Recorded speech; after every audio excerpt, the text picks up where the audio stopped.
is having this particular form, we cannot jump directly to a particular label, but we will have that with the loop structures. Look at this. The example uh, is written over here. It's containing two for loops.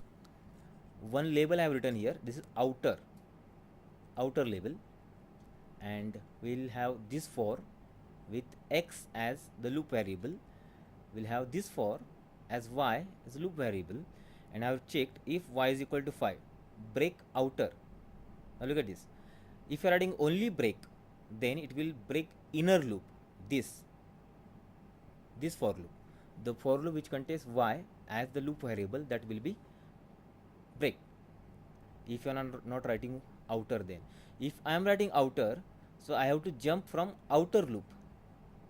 Okay, so here outer is given. Remember, these labels are only given to the loops. It's possible to give the label to the loops only. If I am writing break outer, this particular statement will break inner loop as well as outer loop also. So both these kind of the loops can be breaked with the help of the break outer. Okay, so break outer, if you are not writing break, inner loop will be breaked, and then your program will continue with the outer loop. This is a specialized form of the goto, which is applicable by the Java programming language. It is accomplished by it. So you cannot directly write break and up. I have written a up label somewhere in the program, and I am writing break up. This kind of statements are not applicable. You must have to write break inside the loop only. If you want to specify which particular loop you have to break, so label that particular loop by a certain label and use break label to break that particular loop. Next, the continue statement. Now, continue statements use is very similar to the one which we have used in C and C++. Generally, we get confused with the use of the continue statement. Continue is used to continue the loop. It's not true. Continue is not used to continue the loop.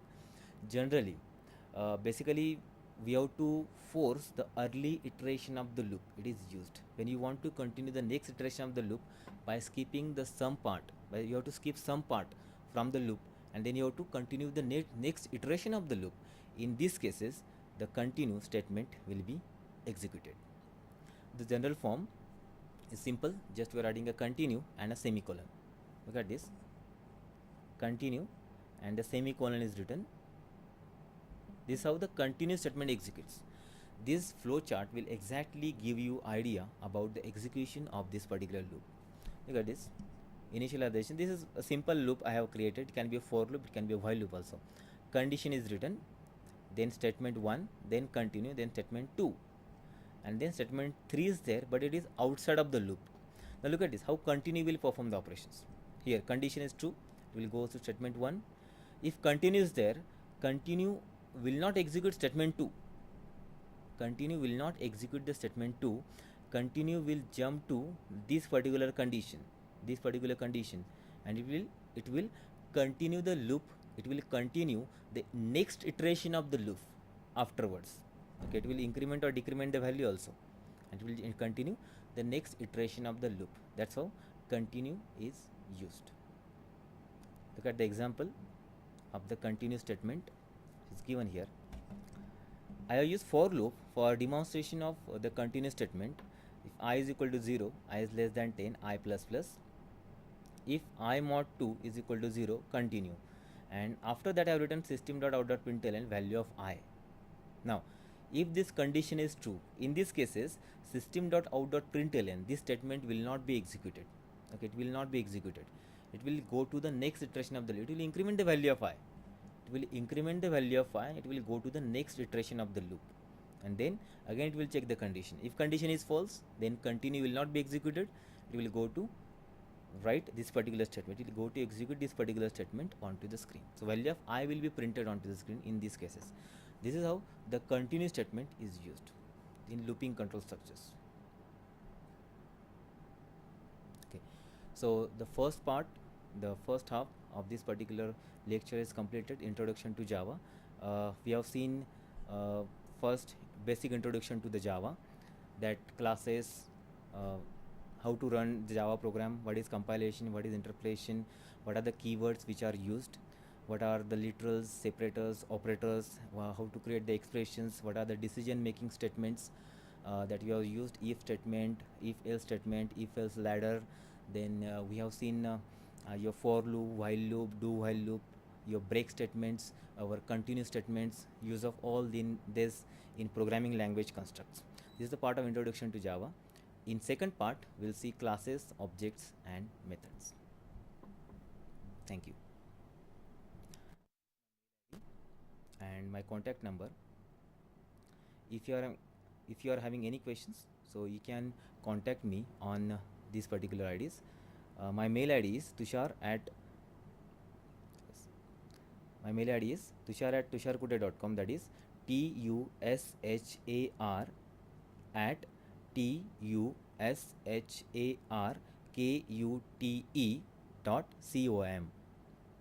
And my contact number is 7588594665. Thank you.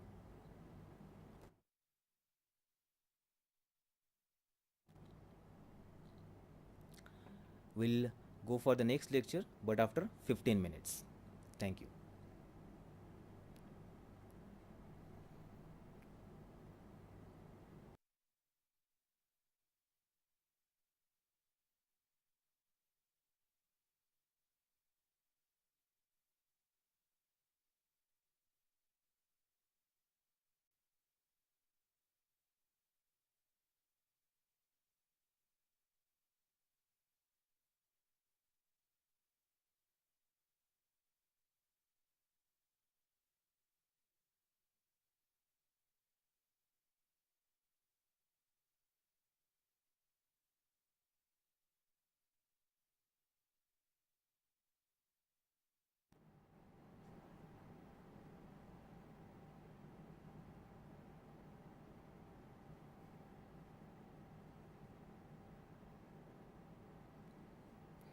Hello friends, good morning and welcome back.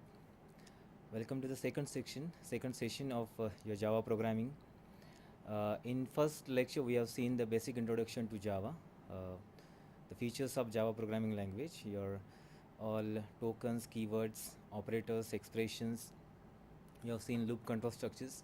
We have seen if statements, switch statements, for loop, while loop, do while loop, continue, break statements. So basic structure of the Java programming language that we have seen. Now starting with the second session, that is based on the core concepts of object-oriented programming language Java, how they are implemented, how this object-oriented programming is implemented in Java. That we'll see in this particular session. Okay, objectives to make you aware about the classes, objects, methods, and basic concepts of object-oriented programming languages, that is inheritance, polymorphism, how they are implemented in Java programming language, that we'll see in this particular session. Starting with the first, class. Okay, you already seen C++ as an object-oriented programming language. In that also classes was there. C++ is partially object-oriented programming language. Java is strictly object-oriented programming language. So strictly means basically everything, every construct that we use in Java programming language is a class. Even your program is also a class. So you are going to write your program in a class. Okay, what exactly a class is? Class generally is a collection of variables and methods. It is a user-defined data types with the templates that serves the defined properties. That's a basic definition of the class. It's a new data type. Once defined, this new data type can be accessed through the object of that type. Class is a template for the object. An object is the instance of the class. This means class and object are correlated to each other. The structure of the class that we define, and then once the object is created, the memory will be allocated to that particular object. So with the help of the object, we can access the property of the class. Property of the class basically contains two things: one, variable, and second is methods. Okay, class definition, how to define a class. Okay, in C++ also the class definition was there. Same, we are having a class as a keyword for definition of the class. We are going to write a class, then your class name. Okay, look at this class name. You are writing open braces and curly braces there. Inside the class, two things are compulsory. That is one, we are having a variable declaration. Look at this: data type instance variable 1, then data type, your method name, you will have parameter list, then body of the method. So two things are there. Every class contains two things compulsory, that is one variables and second is methods. Okay, so variables are called as instance variables. In previous lecture we have seen this particular concept. There are two different kind of variables that your Java program will have. One is instance variable. When variables are declared as a part of the class, they are called as instance variables. When they are declared as a part of a method, they are called as local variables. Instance variables and local variables. When you are going to access the instance variable, you have to create the object of the class. When you have to access the local variables, you have to create the object of the class, and calling a method we can copy the local variables. So following the syntax of the class is class name, and within curly braces will define your variables as well as the methods. Method is similar to a procedure or a function that we use in procedure oriented programming languages. Now just an example of the class. Look at this. The example of the class is given. Class, I've given the name of the class as country, and then three variables are declared inside it: long, population; float, currency rate; and integer, number of states. So country is the name of the class that I have given there, and three variables I have declared. One is long variables, name is population; second is float variable, is currency rate; and third is number of state, that is integer. If you compare the same class definition with C++, we are not having a semicolon at the end of this curly brace. There is no any semicolon at the end of the curly braces, whichever it is ended. If you are comparing with C++, it will contain a semicolon over here. So class definition is simple. It is not compulsory to have methods only. It is not compulsory to have only integers or only variables. Any one of them can be there, but your class must not be empty. Now after creating a class, we are going to create the object. As I have told already, class is a template for the object, and object is the instance of the class. Once the instance of the class is created, then only memory is allocated to that particular object. If you are comparing the structure with C++, with C or C++, structure is also there. You are creating a structure, we are having the number of variables in a structure, but structures are not objects. When you are going to create the variables of type structure, they are not objects. Objects is a different, but object is created for a particular class. A separate memory is allocated to it, and with the help of that object we can access the properties of the class. Now creating the object, look at this, how the objects are created. It's called as instantiating the object. Okay, when you're going to instantiate the object, it can be done in this fashion. Look at the example. In the previous slide I have created a class name as country. So here country Japan, it's created. This is called as declaration of the object. Declaration of the only object is declared there. Okay, it's declared, memory is not allocated. If you compare that with the C++, if same statement is written, this is called as object creation in C++. In Java it's not possible. Here this particular statement, country Japan, is declaration. Japan is not an object, it's a reference. Only reference name is created, memory is not allocated to it. Okay, only reference is created. If you want to allocate the memory, that we have to instantiate an object, then you have to use a new operator. Look at this, given over here, new. So I have used Japan equal to new country. So new country, this one, it has created the object, it has allocated the memory to the reference variable Japan. This is called as instantiation. So creation of the object contains two parts: declaration and second is instantiation. Okay, so these two statements can be combined together. Look at the last statement given over here: country Japan is equal to new country. So country is the name of the class, Japan is the name of the object that we have given, equal to new, then country.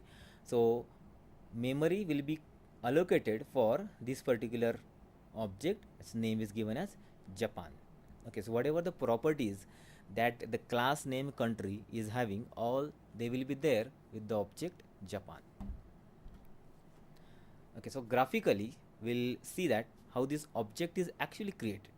Okay, object and class, these are the core concepts of object oriented programming. Okay, so when object is created, so obviously only object oriented programming languages allowed this, like C++, Java, so allows the creation of the objects. So here, look at this, country Japan, it will create, this is called a declaration, it will create an object, but it's null. That's why it's called as a reference variable. It's called as a reference variable. Japan is a reference variable in this case. Now second, when you are instantiating it, this action is instantiation. Japan reference variable is equal to new country. So when you are allocating the memory to it, Japan is equal to new country. So Japan is containing is an object of country. Look at this. So it will be allocated with the memory. When it is declared, it is null. When it is created, instantiated, is allocated with the memory. This is called as creation of the object. So object will contain all the properties of the classes in these cases. Whatever the methods, whatever the variables that we have declared in the class, all they can be accessed with the help of the object. Now, after creation of the object, how we can access the members? Again, in the first part we have seen the dot operator. That dot operator is called as member selection operator also. Member selection operator, basically it is used to access the members of the object by using it. Now dot, so basically a class or object contains two parts, one is variable, second methods and object. So whenever to access the variable, we'll have a dot within object name and variable name.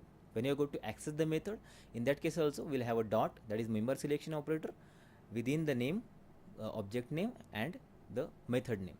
Member, whatever the syntax which is given, look at the presentation, object name dot variable name, object name dot variable name. So object name first, then dot, then variable name. In these cases, in this particular type, we can access the variable from a particular object.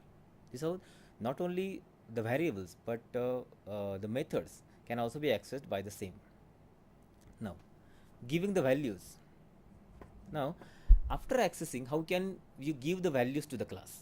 Here I'm continuing with the same example.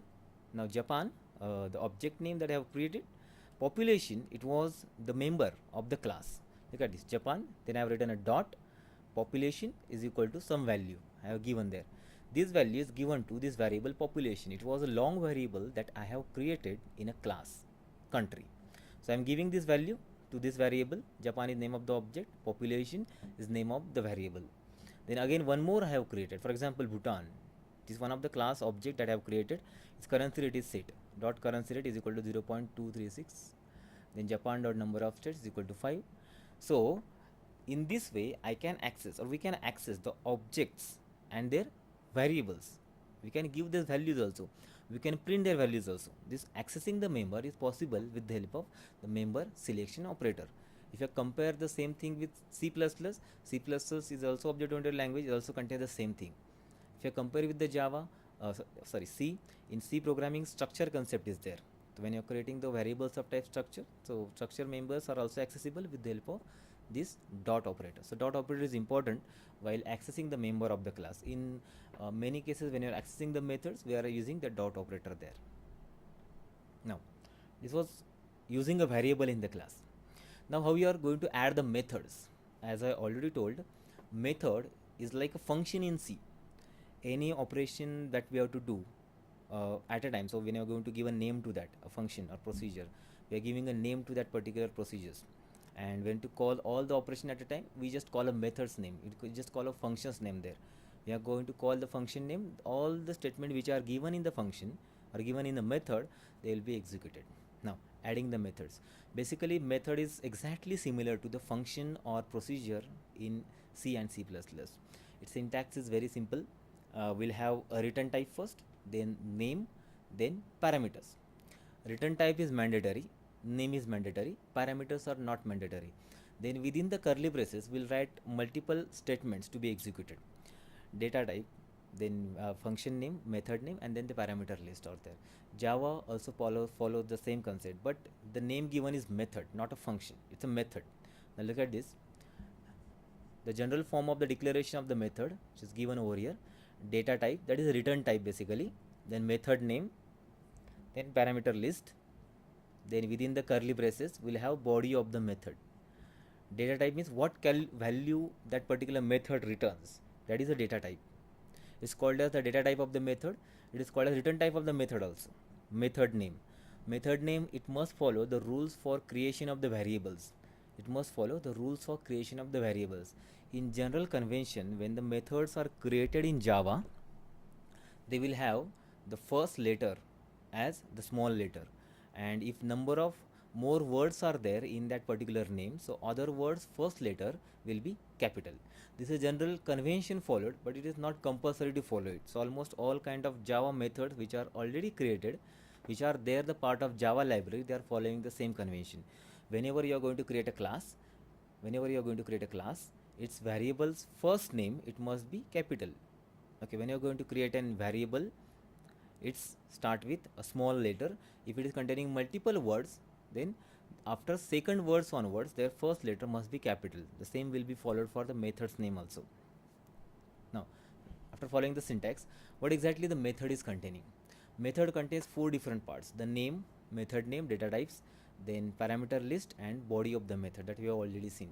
It it is compulsory. Body of the method may contains any expressions, variables, operator statements, or any input and output statement. It may contain return statement at the end. All functions, all methods, whatever calculation that they do, they perform some operations and they will return some value to the calling method or to the calling function. So return statement can also be there at the end of the particular procedure or function or method.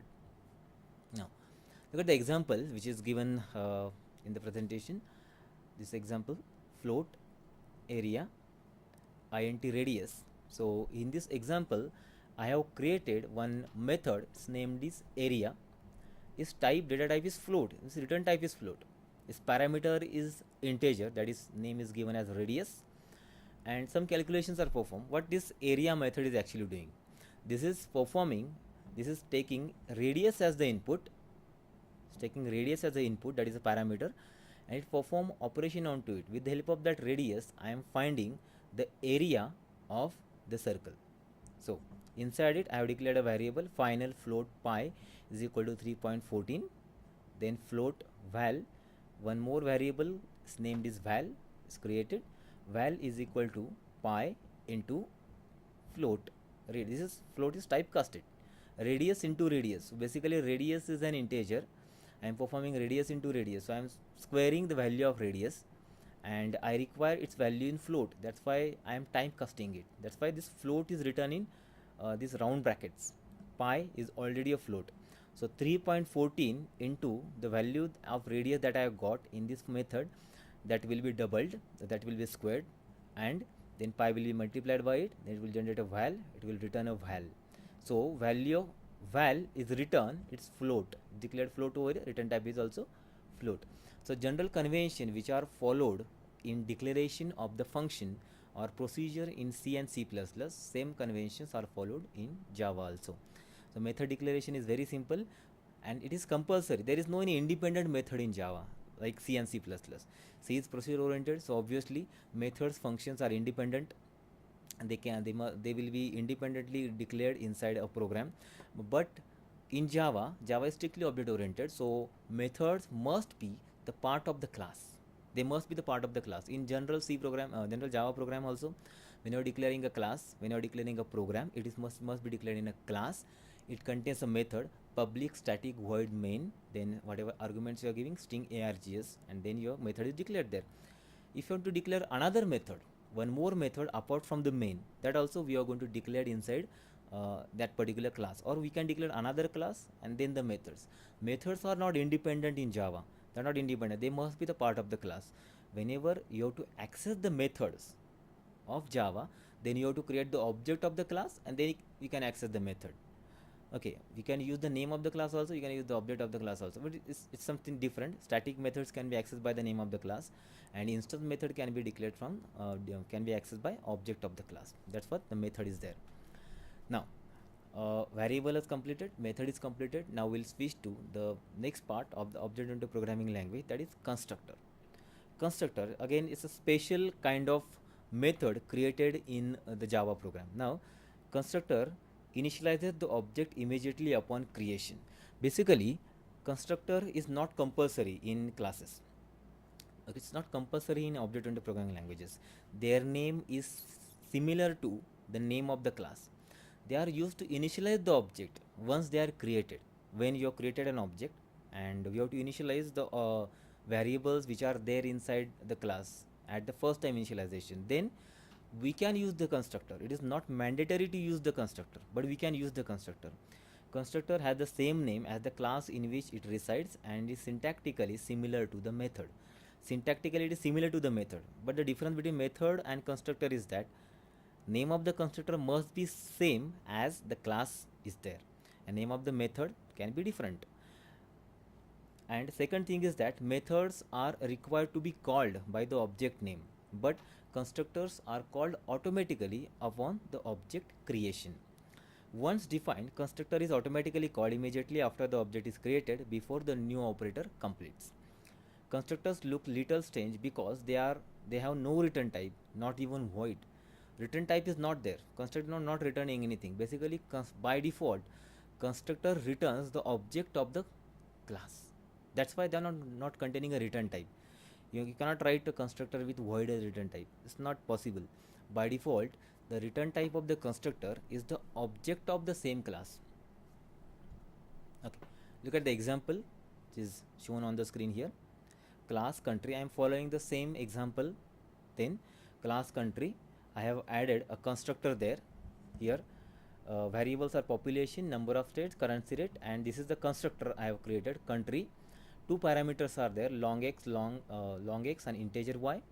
X value, okay, name of the constructor is this, country, and the class is country. Okay, this is the constructor, country. Class is also country. It's not containing any return type. Return type is not provided. By default, return type is object of the same class. Long x, integer y. It is parameterized constructor. So two parameters are given. First parameter, I am giving this value to population. Population is the instance variable of the class. Second value I am giving to number of state. Number of state is also instance variable of the class. This is long, x is long, population is long. Y is integer, number of state is also integer.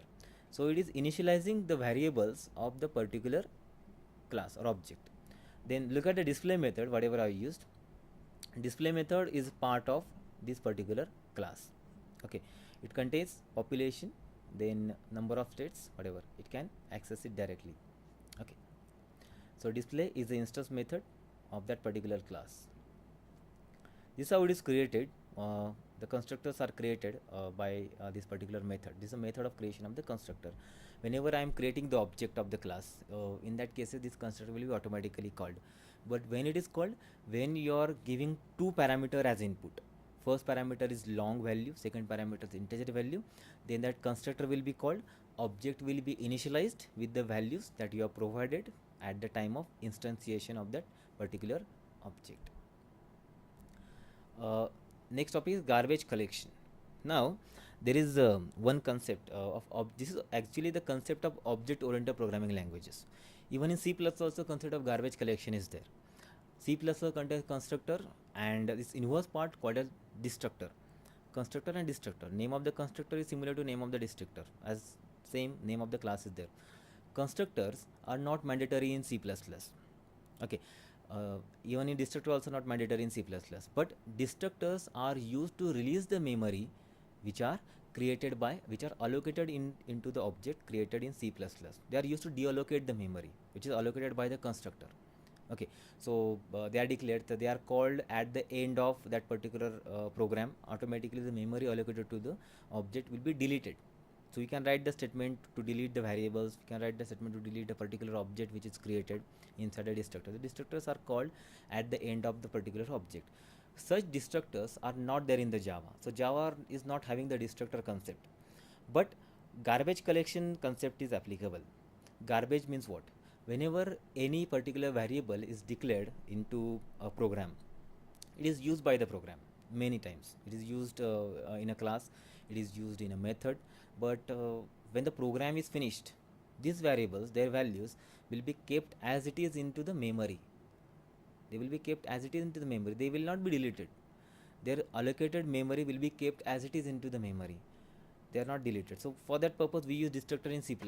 But if you are comparing that the thing with Java, Java is containing automatic garbage collection.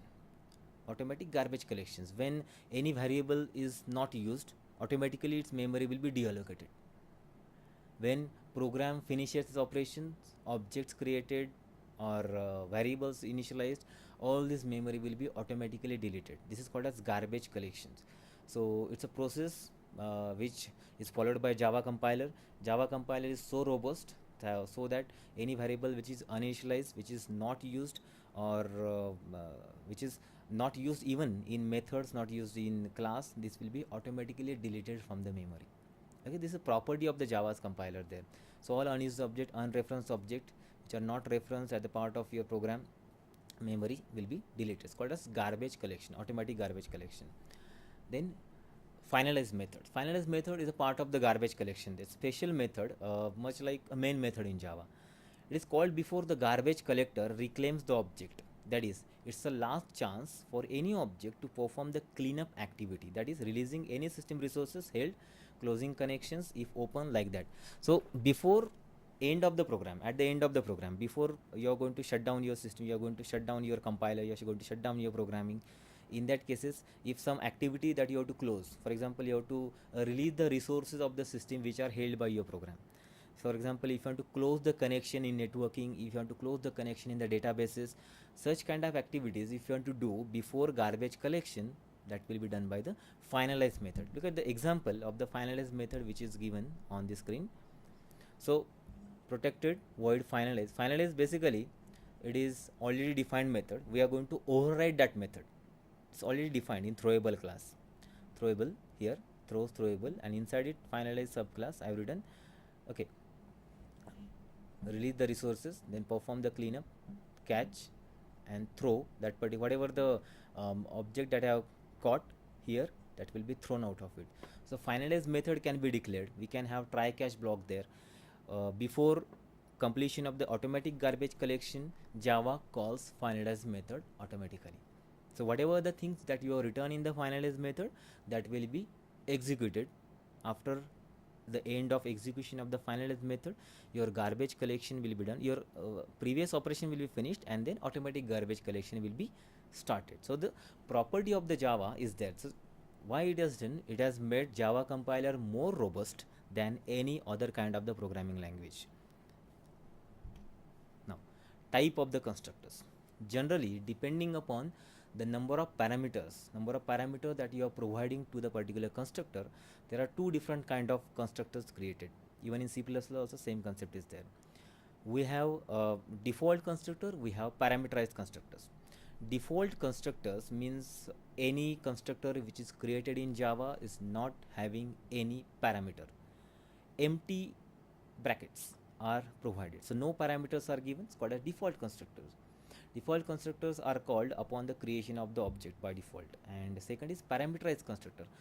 Parameterized constructor contains the parameters, obviously. So it contains multiple number of parameters, one parameter, two parameter, three parameter, any number of parameters we can pass to the parameterized constructor there. Okay, so one class may contains multiple number of constructors there. Multiple number of constructors can be there. So these constructors, they must differ in number of parameters as well as the number or type of the parameters also there. So multiple kind of constructors we can use. So it's called as overloading of the constructors. Okay, so multiple tasks we can provide to multiple constructors. For example, in a class, if you have declared a constructor which contains no parameters, first constructor. Second constructor you have declared which contains two parameters. Third constructor we declared contains three parameters. So this is called as constructor overloading. Depending upon the object creation. So whenever we create the objects, whenever you create the objects in Java, in that cases we generally use new operator and then the class name and the parameters will be there. So depending upon the parameters which are created at the instantiation of the object, the respective constructor will be called. This is called as constructor overloading. Now this keyword, same, inherited from C++. C++ also contains the this keyword. This keyword basically used to refer the current object that you are referring there, current object. So this basically acting as the object of the current class. Now in C++ also the same concept is there. It is used to refer the current object. Now look at this. Many times it's necessary to refer its own method or the constructor. In these cases, this is applicable. Okay, why it is there? For example, we have declared a class. We have declared some variables, 3 4 variables we have declared, and we have declared one method also, and that method also contains the variables with the same name, variable with the same name. Now that method can access instance variable also, local variables also, but their names are same. Then how to differentiate within these two? So to differentiate with this, we are going to use the this keyword. When you are using this keyword, then variables, instance variables are referred. When you are not using this keyword, then local variables will be referred. So if you are, in C++ also same concept is applicable. It is used inside the method when the constructor refers the object, and it's always referred to the current class types. Now look at the example which is given over here.